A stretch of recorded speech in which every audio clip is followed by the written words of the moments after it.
SER Podcast.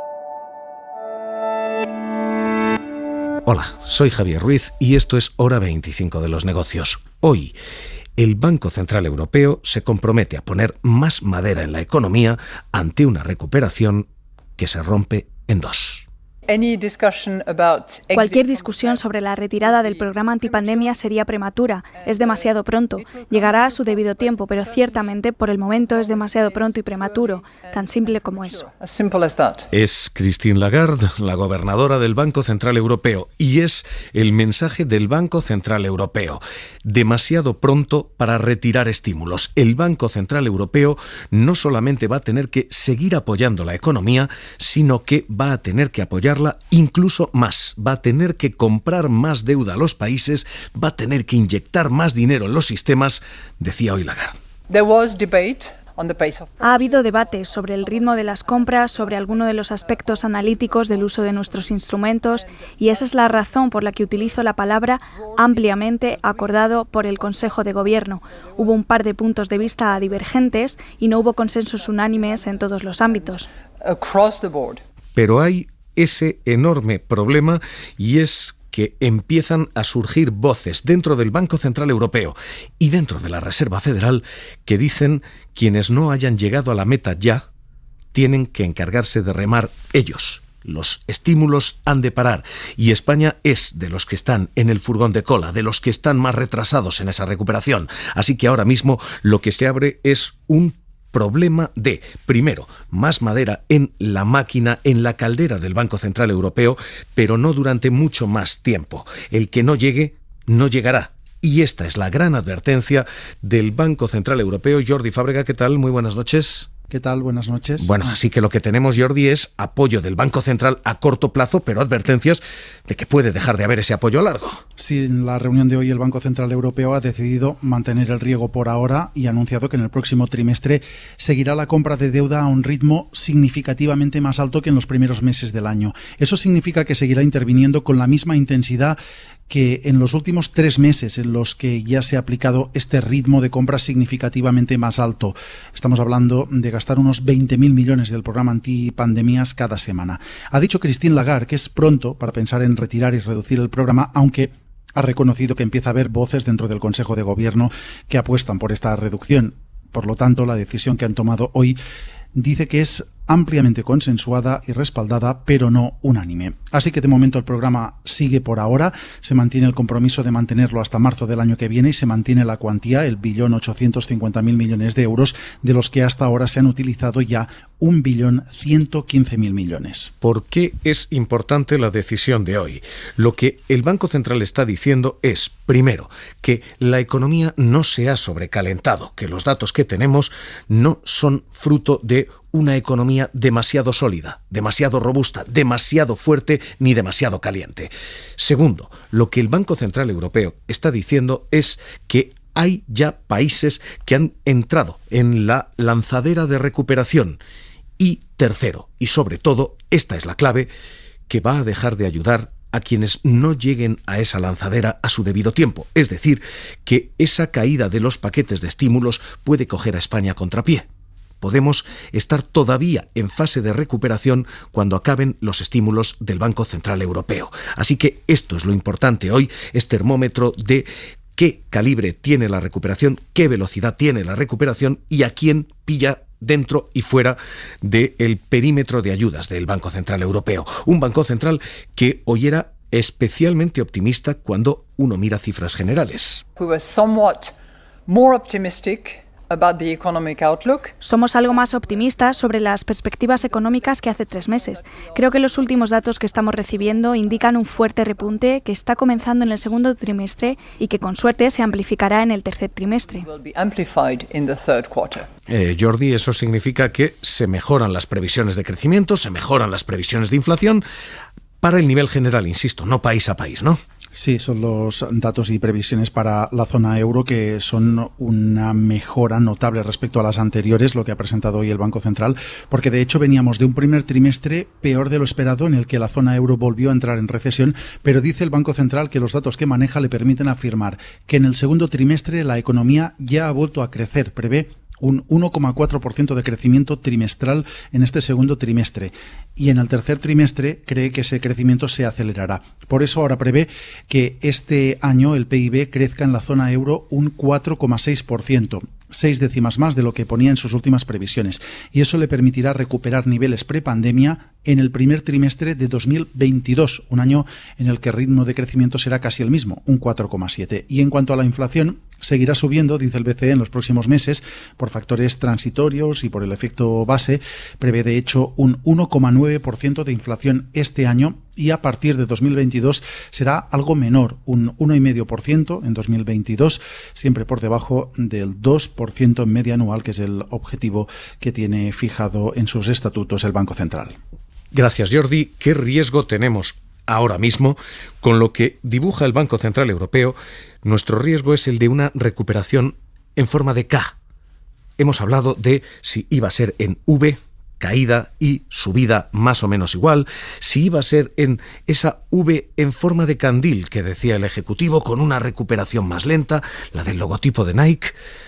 Al final, el riesgo clave es que esta sea realmente otra letra distinta, una recuperación en K, en la que algunos países se recuperan y otros no tanto, y otros caen, en que algunas empresas se recuperan y otras no, otras caen, en que algunas zonas se recuperan, hoy lo hace Estados Unidos, y otras se quedan atrás. Hoy lo hace Europa. De hecho, Estados Unidos hoy ha publicado unas cifras que empiezan a preocupar por sobrecalentamiento, por extraordinaria actividad. Ha inyectado tanto dinero en su economía que hoy los precios en Estados Unidos suben al 5%. Es el nivel más alto desde el año 2008. Es un máximo casi histórico. El histórico estaba en el 5,4% en agosto de 2008. Es el nivel de precios más alto en los últimos 13 años y la economía allí despega tanto que la propia Reserva Federal ha tenido que decir no va a cambiar tipos. Esperamos que, dado que han salido del cálculo los datos muy bajos de marzo y abril del año pasado, las lecturas de inflación aumenten, lo que se denomina efecto base, que será un efecto temporal y realmente no señalará nada.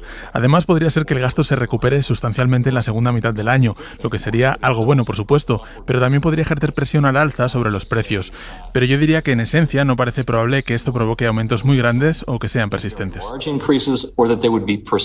Frente a ellos, frente a un Estados Unidos caliente, moviéndose y ya en recuperación veloz, ciertos países y ciertas áreas en la Unión Europea que parecen estar quedándose atrás. Insisto, hoy el riesgo es el de esa recuperación en forma de K. Raimon Torres, director de Economía de Funcas. ¿Qué tal? Muy buenas noches. Hola, buenas noches. Empezamos a tener este escenario, el de un Estados Unidos incluso sobrecalentado y una Unión Europea, algunos países, España, quedándose demasiado atrás. Sí, es una recuperación desigual con Estados Unidos de impulso gracias al plan Biden, un plan diseñado en tiempo récord, implementado muy rápidamente.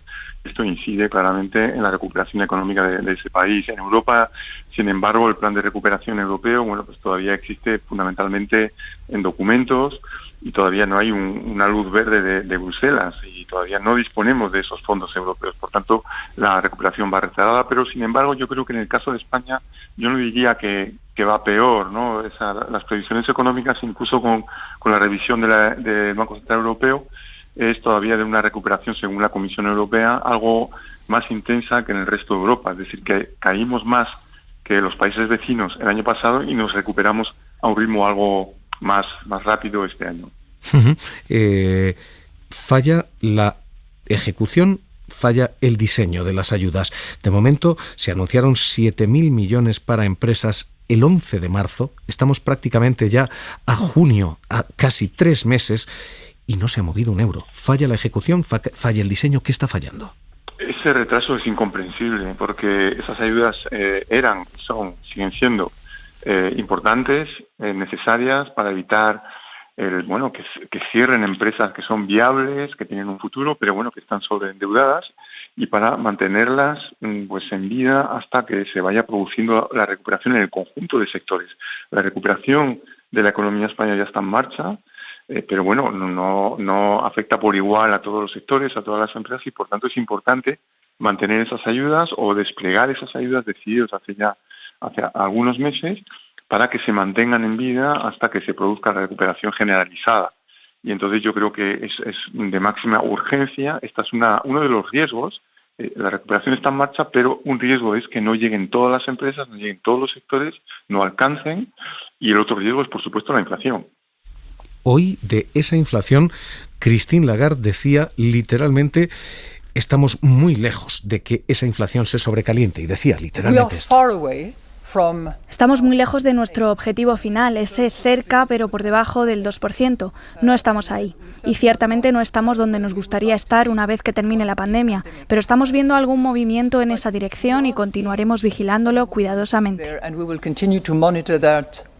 Pero en España tenemos un problema particular con la inflación. Aquí hay atonía de precios general, salvo en el precio de la luz.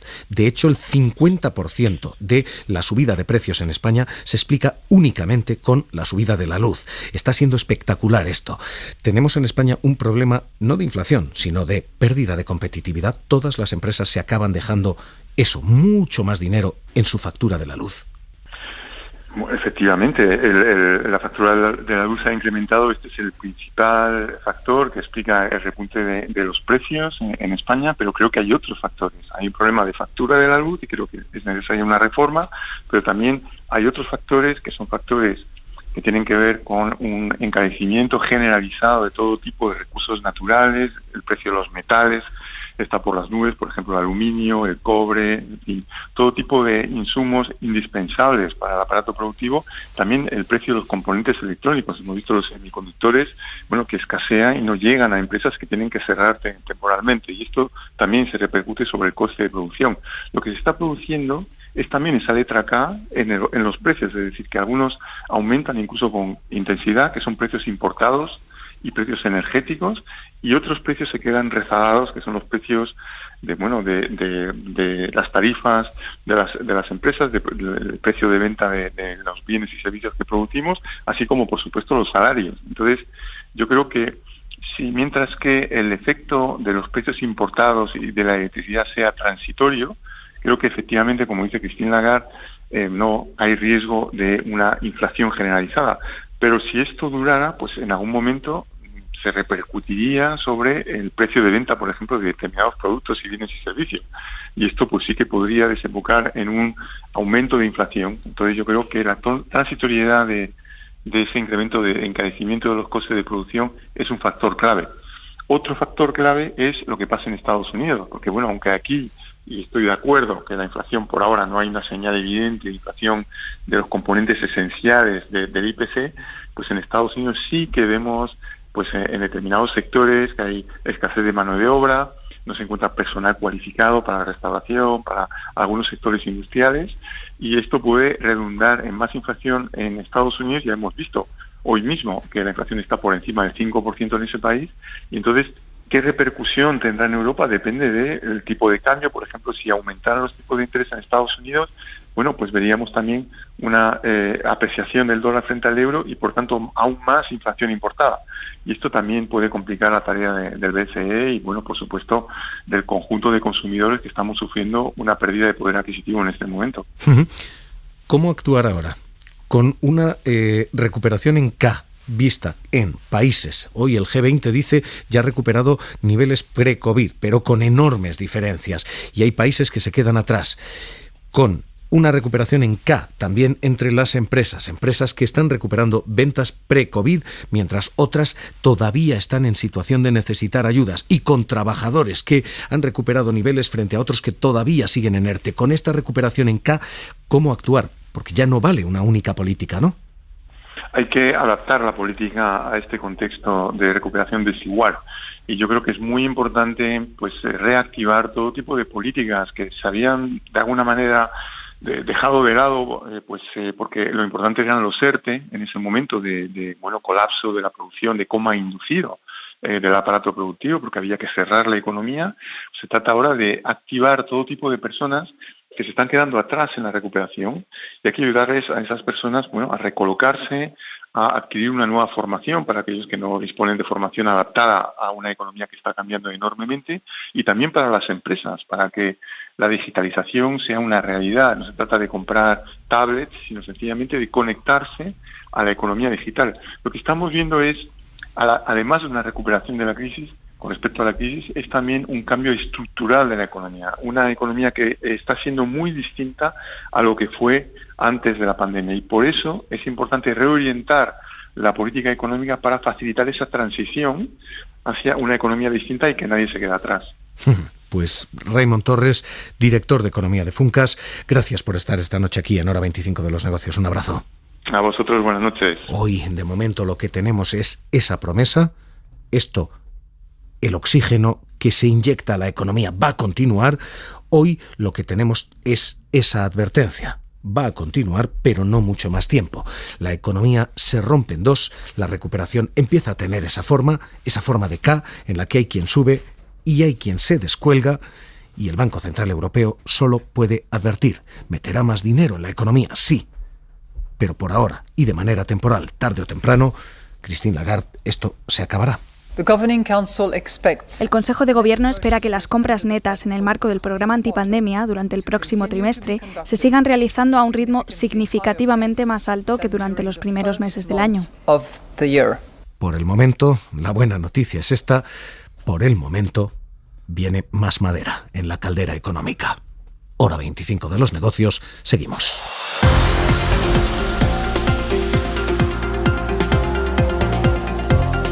Suscríbete a Hora 25 de los Negocios. Todos los episodios y contenidos adicionales en la app de Cadena SER y en nuestros canales de Apple Podcast, Spotify, iVoox, Google Podcast y YouTube. Escúchanos en directo en la SER de lunes a viernes a las 9:30 de la noche.